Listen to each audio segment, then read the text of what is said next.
Sometimes when we are designing units as academics, maybe we're not designing them in the healthiest fashion. Sometimes we leap ahead and go, right, what's the student going to be assessed on?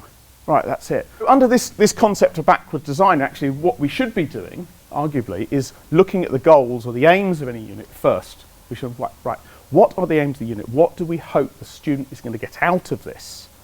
And then design everything else in alignment with that. Now that sounds completely logical, doesn't it? It's like, here's the aims and everything else should be in alignment.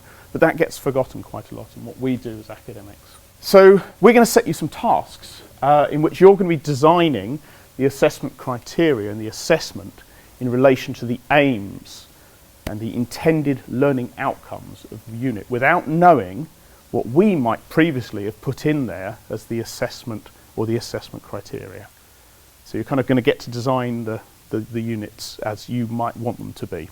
In terms of the ordering of these things, we want you to look at the aims of a unit, then to consider what each student in a unit is expected to know, to be able to do and to be able to understand, before moving forward to look at the assessment or the learning activities on the unit.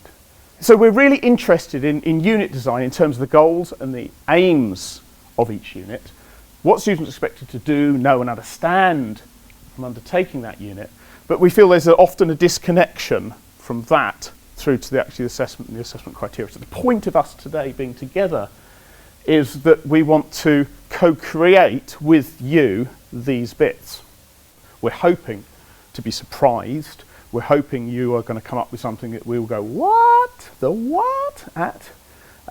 In some ways.